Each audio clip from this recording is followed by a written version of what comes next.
This week, in this episode, an open letter to all running shoe companies. And stay tuned for after that, when I will have a book review about The Front Runner, The Life of Steve Prefontaine.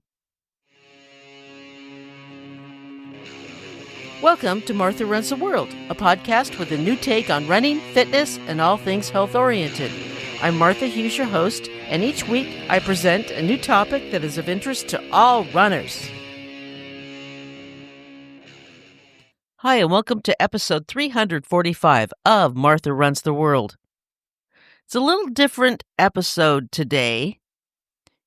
It's an open letter to running shoe companies, and I hope you appreciate it.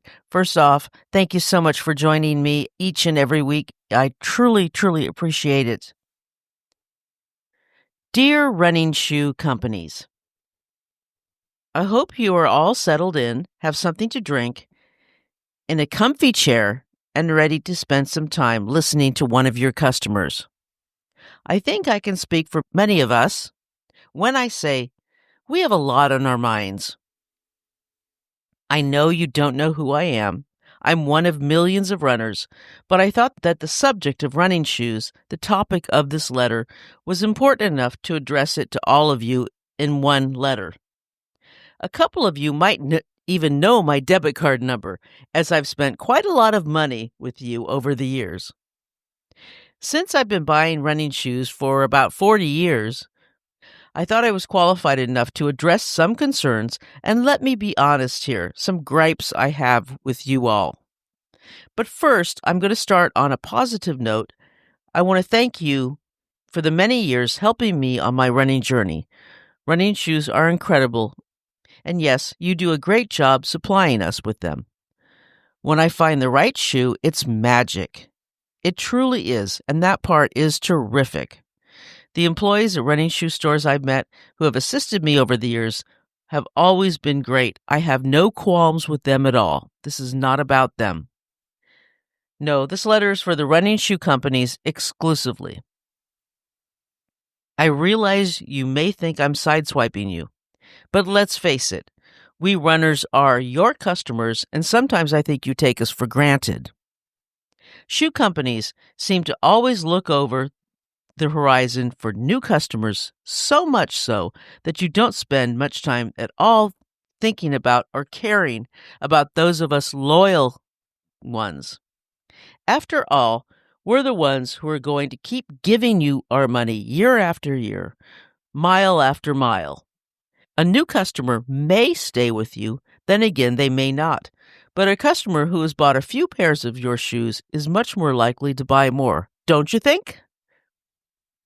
So, when you completely and absolutely obliterate what made a particular style of shoe great, as in the Ultra Timp 4, which was a great shoe, and then you come up with a new style of that shoe, the Ultra Timp 5, how do you think that makes us loyal Timp fans feel? The Timp 5 is nothing like the Timp 4. It's a horrible shoe, and it just took away everything that was great about the Timp 4. It's a dagger in the heart, I tell you. Let's review. Ultra narrowed the toe area from the width it was in the Timp 4. Ultra also took out some of the nice cushioning in the heel. And whatever they did to the top of the shoe did not work at all, for it led to a blister and 6 hot spots during my first run in them after 6 miles. 6 miles! I can't imagine how horrible they would feel in a longer run or race. I had just finished an 18-mile race in the desert in my Timp 4s and had 0 blisters and 0 hot spots. They felt great the entire time. And when I put on the next style, the Timp 5s, and get a blister after 6 miles, that's a fail on you, Ultra. A total fail. Now, here is a list I found online of frequent shoe customer complaints. I will address each one after I read them off.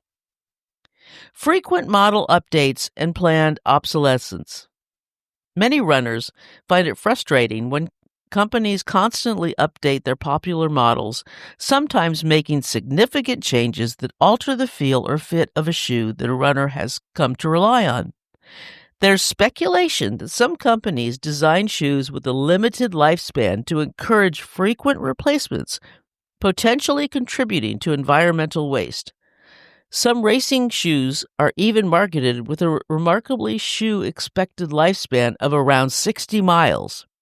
The perceived short lifespan of running shoes and the advice to replace them frequently, every 300 to 500 miles, raises questions about whether this is driven by actual wear and tear or by marketing strategies to boost sales. I don't know anything about the lifespan of the racing shoe of 60 miles. I don't know about that. I'm not a track runner, so I don't know. If you do, let me know. But if shoe companies do design shoes with the limited lifespan just to get us to buy more, I find that underhanded and thoroughly disrespectful. That really angers me, to be perfectly honest. Look, we're going to spend money with you. Please don't get us to spend it even faster. Many of us are not wealthy. Most of us, I would say, are not wealthy. We have limited funds, and we're getting tired of our favorite shoes being ruined, as I've previously stated. And I haven't even gone into the whole environmental waste part. That's a whole nother subject and probably a whole nother podcast episode all its own.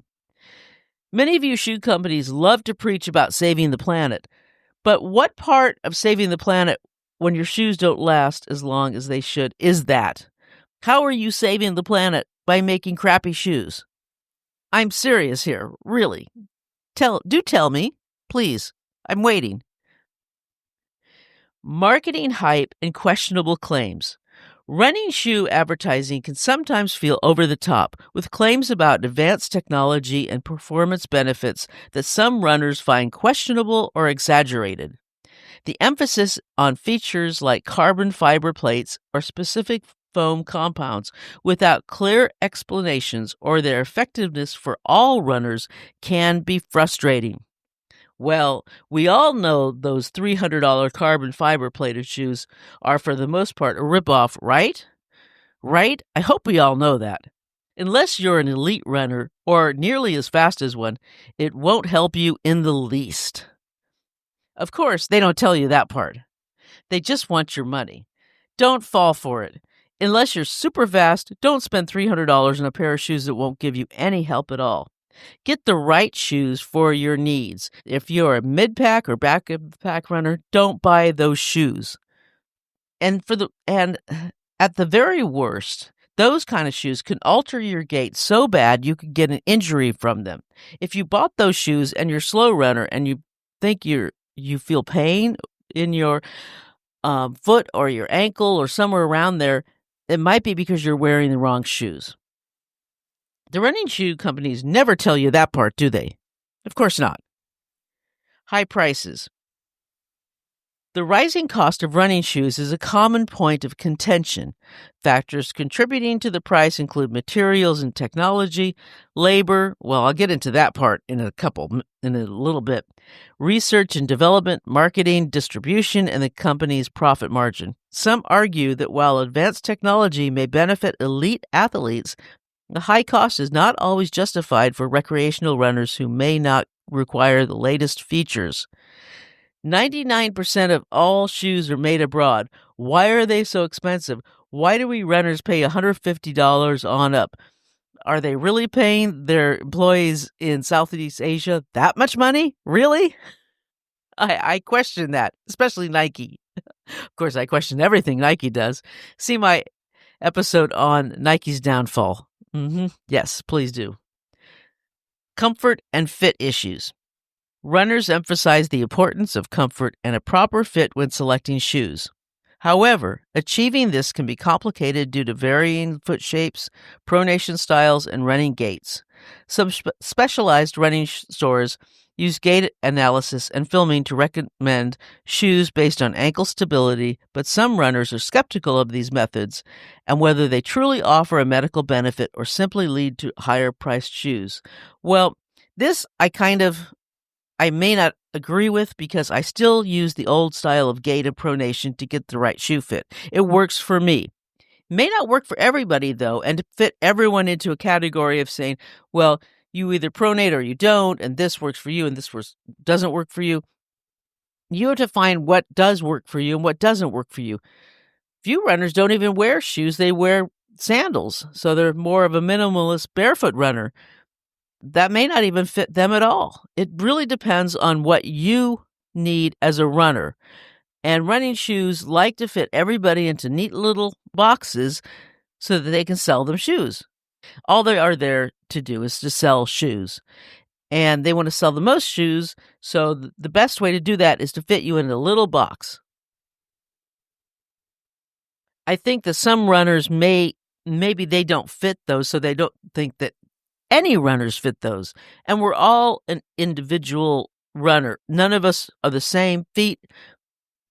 Our feet are all individual, so you may not fit that. I do, but you may not.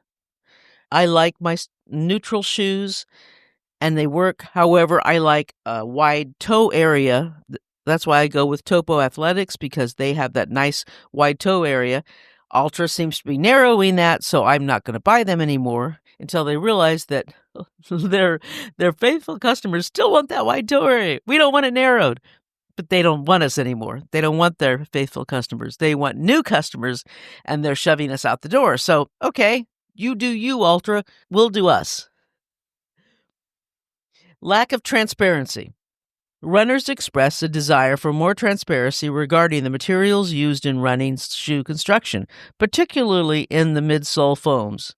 This lack of transparency can make it difficult for runners to make informed decisions about their purchases, especially those concerned about environmental impact or looking for specific material compositions.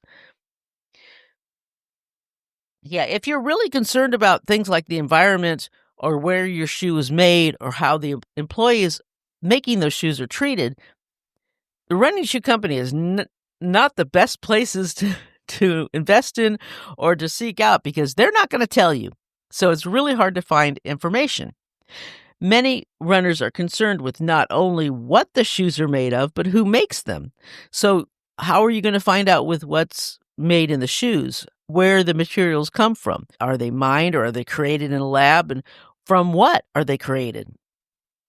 We already know Nike has a horrible history of using children in Southeast Asia to make their products. Do all the other shoe companies do? I know there's one shoe company that's made in the U.S., but that's about it. I don't know any others, and their prices are outrageously expensive, but I can understand that because they're made in the U.S. And if I had the money, I'd probably buy them, but I do not. And I can get that they're more expensive.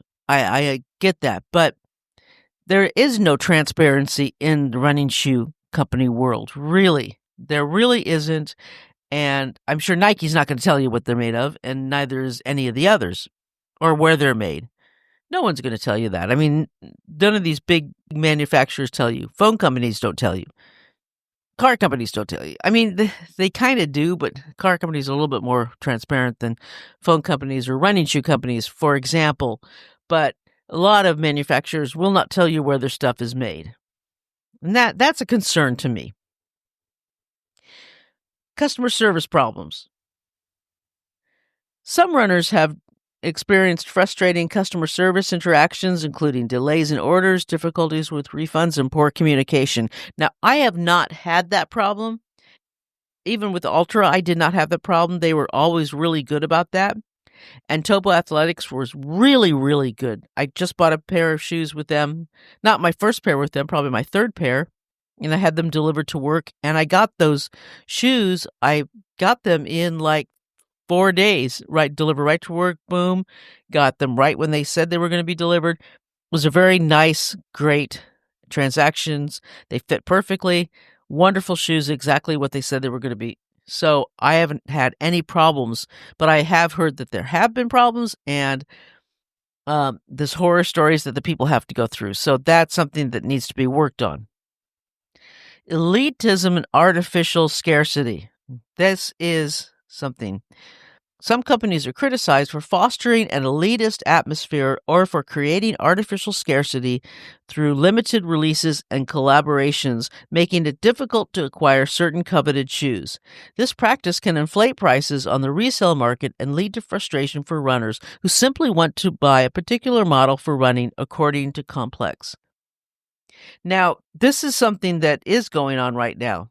Many companies, and Ultra is really bad about this, they will make a great-looking pair of shoes, jack up the price, and even if I wanted to buy a pair, oh, look, they're sold out. Too bad. This is a despicable process that needs to be done away with. Let's say there's a big event coming up like Boston Marathon. They'll make so that Ultra will make a certain line of shoes that say Boston Marathon on them in blue and yellow and have a little unicorn on them like Boston does. And they'll only make a certain amount, and by the time you go to buy them, they're all sold out. So I don't know what happens if people buy a bunch of them and resell them or something like that. I don't know, but this happens a lot. Or another thing that Ultra does is that they'll abandon their old model. This happens in trail running, not necessarily road running, but in trail running, they'll abandon their old model. They haven't done this with Timp, but I'll just use Timp as an example. They'll abandon their old Timp, and then they'll make this super jacked up mountain running Timp, and they'll put a lot of extras on it, and then they'll boost up the price $50 to $100 more. And they only make a limited amount of that shoe, and they'll sell out of that really fast. They do this all the time, and I'm not just picking on Ultra, but Saucony does it. What's the other one? Solomon. Solomon's big on doing this kind of thing. Solomon's really big on it, and a few others are really big on this, especially those who put out a lot of trail running shoes. They have a big habit of putting out these kind of things where they have these exclusivity in trail running shoes that have a little bit more jacked up stuff, more big rock plate, and a little bit more grip and fancy way of doing the laces and that kind of stuff, and they'll add an extra $100. And they'll only make a limited number of them, so you better buy them real soon or they're going to be sold out. And this happens a lot. I find that exclusivity to be against especially trail running, to be against what trail running is supposed to be. Trail running isn't about exclusivity, is it? I hear all the time about how trail running should be more inclusive and should be more friendly to those who aren't trail runners and should be more open. And yet here the running shoe companies are making it more exclusive, making it more, you have to be part of the in crowd. You have to be more part of the club. If you're not in the club, well, you're nobody. And that goes against what trail running preaches. So one or the other. Either if you support this kind of thing, if you buy these kind of shoes from these running companies, you're kind of supporting what they say. So watch out for that, please. This is a trap. This is a big trap. And a lot of runners are falling for that. And I think if runners told running shoe companies, we're tired of this stuff, we don't want to do this anymore, and I think you're wrong for doing it, I think that would say a lot to these running shoe companies to stop doing this practice. I just find it, as I said, I find it despicable.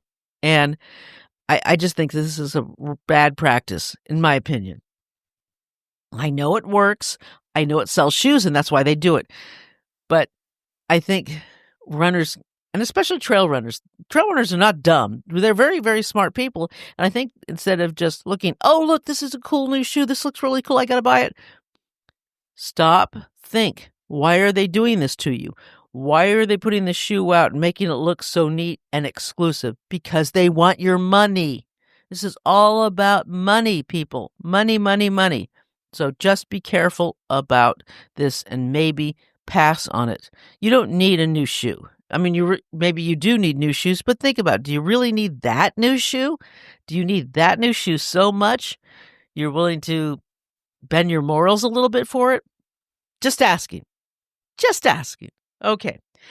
Now the last thing I wanted to address about shoes is minimalism and maximalism. Is that even a word? I don't know. I wrote that late at night. Both are overhyped, and you can, if you're a minimalist, that's great, but if you like the max heel, whatever, but they don't need to be overhyped. It seems like road running shoes go one extreme, and then they go to the other extreme, and then they go to the other extreme, and then they go to the other. It's like this wave, this seesaw. It's one or the other, one or the other, one or the other, and it just goes on and on. And it's like they don't have to push one or the other. Just have them both, and we can choose. You don't have to say the trend is max, the trend is minimal. No, stop with it. We're not the fashion industry here. We're not Milan. We're not a runway in New York. Cut it out, okay? We're not that. Show us different styles of shoes, and we'll choose which one it is. Don't treat us like that. At least that's how I feel. And that is all the gripes that I have, and I don't think I'm alone in these. And I hope you do something about this, shoe companies, because there are problems, and they can be addressed. Remember, we runners will buy shoes, and if a particular shoe company that we've been buying with for a while stops making the shoe that we love, we'll go to another shoe company. We'll still buy shoes, maybe just not from you. So thank you for listening, and stop messing with the shoe styles that we love. All right, so that is my letter to the shoe companies, and I hope they listen to it, because it's important. I think it's really, really important for us. And if I didn't address a concern that you have about shoes, let me know and email me at martharunstheworld@gmail.com. And I have a book review coming up, so stay tuned for that. Okay, a new book came out about Steve Prefontaine, called The Front Runner: The Life of Steve Prefontaine, written by Brendan O'Meara. I had to buy it. It's a brand new book, and I went out and bought it like the first week or two that it was out, and I enjoyed it very much. I thought it was a really nice look at his life from his childhood up past his unexpected and very sad death. And it actually got into the weeds about his races. It was very technical. It was a good book, especially if you like to read about races and track races, and you like to get into the real gripping moments of the track race, and you want to hear every last little bit about the races. It's a really good book in that way. He does write about every little part of it.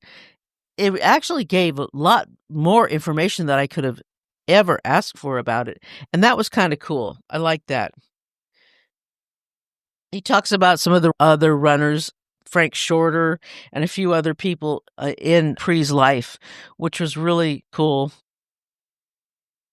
He talks about Pre's college life and his personality and how he matured, and first off, how he kind of annoyed people and how he matured into the kind of guy that people liked after a while. Steve, the smug young man, sideburn striping his face, hoped that third time's the charm when the gun blasted on what was a perfectly sunny afternoon in Eugene. Strangely, Steve was feeling mildly down. Though he had expected to be all jumpy, he was totally calm. I do really enjoy the way he writes and the way he talks about him in a personal matter, so you feel like you're there, especially during the races. That was really, really cool. And it's not a short book either. It's got some depth to it. I mean, it's got some pages to it. Let me see. He really did his homework. It's about 274 pages long, and I'll put a link where you can buy it too, if you would like to, on the website, martharunstheworld.com. All right, so that is it for today, and thank you so much for joining me. I truly appreciate it. And until next week, let's tie up our shoelaces and go for a run.